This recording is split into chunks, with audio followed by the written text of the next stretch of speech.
Welcome to our latest explainer. Today, we're diving into the marketing playbook that helped make P&G an absolute giant. In a world that's just getting louder and louder, how do you actually get heard? Well, that's what we're here to figure out. If you get some value out of this, do me a quick favor and hit that like button and subscribe. It really helps us make more of these. All right, let's get into it. So let's paint a picture of where we are right now. So much of modern marketing, if you really look at it, feels like this chaotic puppet show. You've got brands frantically pulling on strings, chasing trends, and just trying to shout over each other.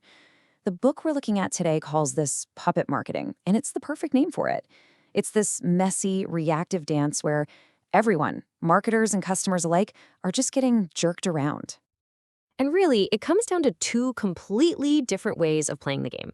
On one side, you've got that chaotic world of puppet marketing. It's all about tricks, hype, and just slashing prices to be the cheapest.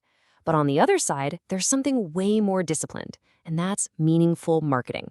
This is about being scientific, using actual data, and, this is the key, creating a real difference that people genuinely care about. So I want you to think about this for a second. For your own work, or maybe a brand that you follow.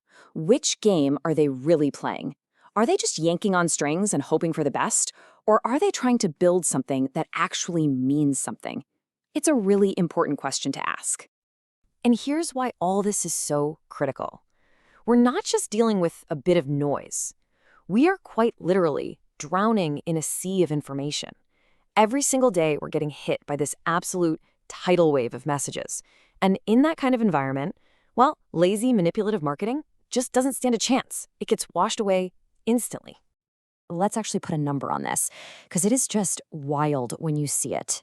Research cited in the book found that the average adult is exposed to almost 3,000 ad impressions every single day. Just let that sink in. 3,000 different messages, all fighting for a slice of your attention. And check this out. This whole thing starts super early. The American Academy of Pediatrics estimates a kid sees over 20,000 TV commercials in 1 year.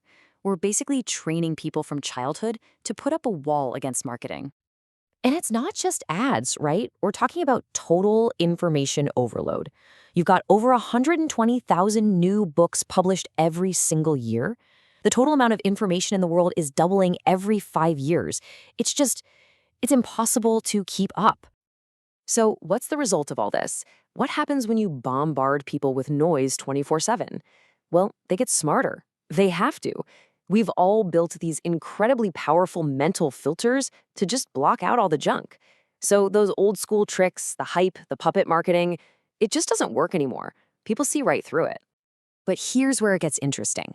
All of that chaos actually creates this massive opportunity for anyone who's willing to do things differently.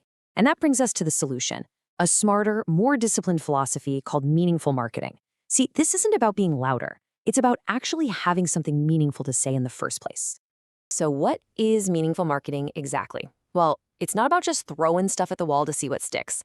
It's a scientific approach that's built on facts, not just opinions. And I love this. The principles we're talking about were distilled from a huge review of 179 different scientific articles. It's all about cutting through the noise to find one single, powerful core idea. And that one idea, man, it's the heart of this entire philosophy. Seriously, if you take only one thing away from our time here today, let it be this: the meaningful difference. Everything else we're going to talk about is built right on top of this foundation. So, a meaningful difference. What does that mean? It's not just a cool slogan or a tiny little feature. It is a clear, specific, and totally compelling reason why a customer should pick you over everyone else. It's the honest-to-goodness answer to that crucial question: so what? Why should I care? And here's the part that's a real game changer. A meaningful difference can't just be a marketing thing. It has to be the mission of the entire company. R&D's job? To invent that difference. Production's job? To deliver that difference flawlessly every time. Marketing's job? To communicate it. And legal's job? To protect it. See? Everyone is rowing in the exact same direction, all guided by that one central idea. Okay, so we've got the big overarching idea. Now let's get into the nitty-gritty, the practical stuff. The book is filled with dozens of these data-backed truths, and I've pulled out 3 of my absolute favorites that I think really show this meaningful mindset in action. Okay, first up, truth number 4. And I know, at first glance, this sounds almost silly, right? To sell a lot, you need a lot of customers. Duh.